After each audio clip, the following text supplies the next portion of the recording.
That is the leaf mulch that Rashani and I got the other day, and Saskia sifted it. And this this pH, it's very acid. This is just the alder. That's the alder duff. Uh-huh. So it's very acid. But it's a beautiful, beautiful organic matter to add into your soil, and I add copious amounts. And I call it the shell sand, which is nothing more than the crushed barnacle and mussel shells. That is calcium carbonate in a fine form, and it's already been broken down, and so when you add the calcium carbonate, it will just sweeten this up some. The other reason that this alder mulch is so invaluable is that it acts a little bit like a sponge. So by incorporating a lot of it into your soil, into your inside beds, outside beds, whatever you're doing, you become more of a resilient gardener. If we're in a flood year with lots and lots and lots of rain, this helps keep the soil lovely and light and fluffy, and the water drains nicely. It stops it from clogging and becoming really compacted. If you get into a drought, this absorbs the water. It's just like a sponge, so that the plants can have access. So by having a really good soil that is conditioned with lots and lots of this leaf mulch, it will save you in times of stress, or if you have to leave, this is the ingredient that will save those plants, and you'll come back to a garden that's still resilient. This calcium carbonate is your natural lime, your pH balancer, and so this will save you money going to the store and buying that dolomite lime or whatever it is they recommend. I don't even know. We've never ever used it. Never in 25, 30 years. So this does a great job. What have you done to process that, Midge? You go at low tide. No, but is it sift? I know you said rinse it thoroughly. Oh, right. So what I do is I collect it in my 5-gallon buckets, and I have a halibut tub set up here at the station, you know, the compost station, the soil station. And whereas, as you know, I don't rinse the kelp, so for better or for worse, I don't. That's the truth of the matter. But this stuff, this is hydrogen sulfur, and you do need to rinse this. And the thing is that I have to pump our water from the creek up to the tank, down, round and through, which is work, it's energy, and it's time consuming. So all I do is put it into a halibut tub that has drainage holes and just let nature do it. We have enough room. So this has been, this is about a year old, and you don't need very much of it, and it just sits in that halibut tub, and it doesn't lose its properties. This is the wood ash from the fire that's got all of this this bone meal crumbled into it. So here's my wood ash.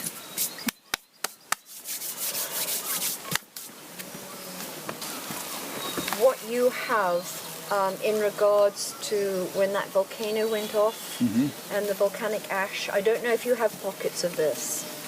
I've seen layers of it, but not very thick. Right. Well, there are places where there's actual brown-looking soil. There's pockets of this. I would prefer to have the brown soil, but up here on this particular hillside, this is what we have. So I'm just making use of what we have, just like you need to make use of what you have, right? So this is just a medium. There's no nutritional value in this at all. But we need bulk, we need structure, substance. And at least what is nice about this is that unlike clay, which gets very solid and heavy and it doesn't drain nicely, at least this will drain nicely.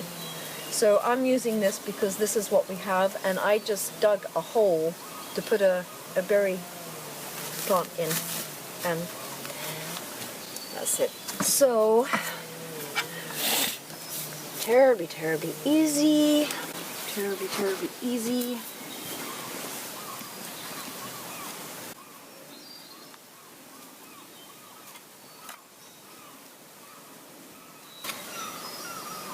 So essentially it's called building soil. And this is all we're going to do is build soil.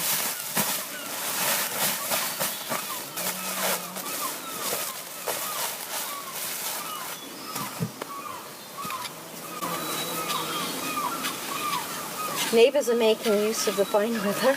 They're getting their wood supply.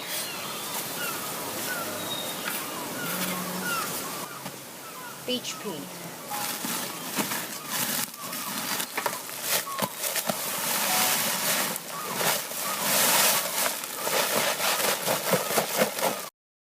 Looking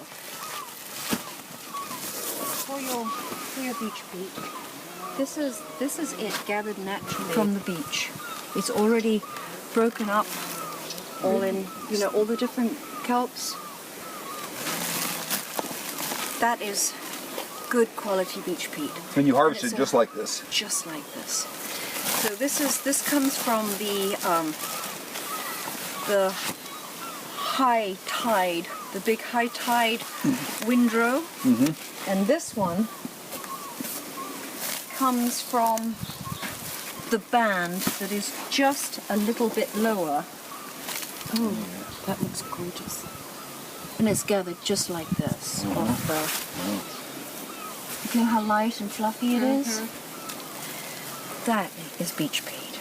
This is what conditions the soil. And if you find a beach that has this, like I said, it's a long, shallow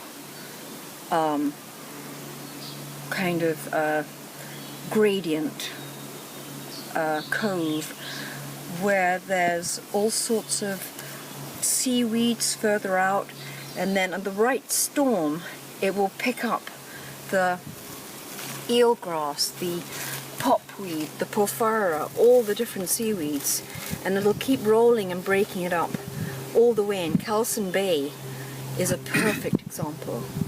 And when you learn the tides and the winds and the formations of the beach, you can almost guarantee after the winter storms that there will be some kind of pockets, catchment pockets, deep with this stuff. And it's gold dust. So then you go out and you stockpile it. Right. And this also, if you put some aside for the spring, when your seed starts, your seedlings are ready to transplant into the 4-inch pots, this is the medium that you're making the soil, that this is what you're going to be using to plant your seed starts into the 4-inch pots with the stuff that we're making now. So it's really important to think ahead. So whatever you get in the spring, put some to one side, because that's what you're going to use to make your medium for the seed starts. Now there's another way that you can do this, and that's with a cement mixer. Oh. And you could with the cement mixer, you could work it out so that it's a bag of each. Right. And then see how it mixes up. And essentially,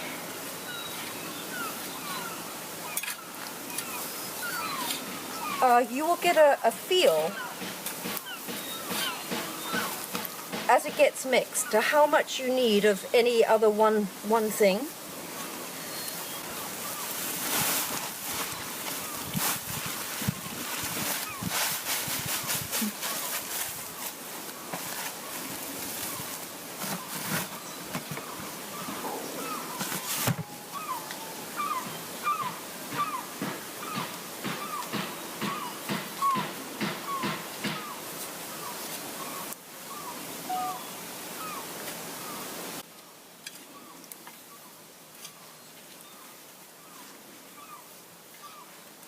Now, I wish that I was academic enough to be able to say, okay, to this amount you add 24 ounces of this, or half a pound of that.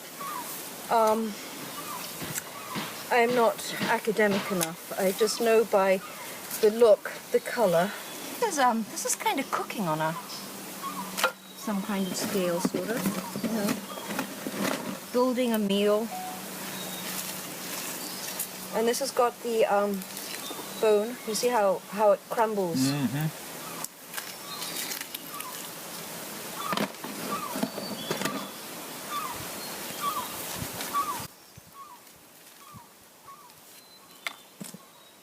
And I'm going to just throw in a little bit of the calcium carbonate.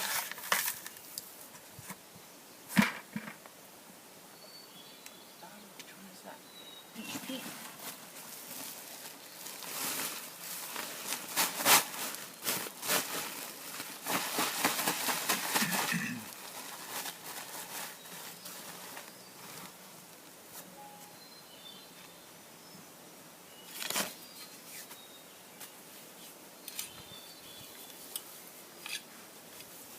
Now what I don't have here, which I would literally just throw in a couple of handfuls if I had it, would be some of the fish meal. Oh. But I gave it to John and Christy Bartolino over at Sailboat Cove. Mm-hmm.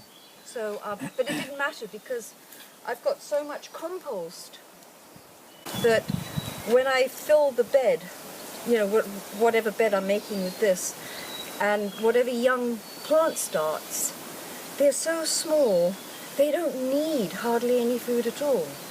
They don't need a really rich soil. It's only as they get bigger that they need more food, more nutrition. But when it's small, just this beach peat, soil, stroke, volcanic ash, leaf mulch, that's all the nutrients that they need to get going. That's all. So and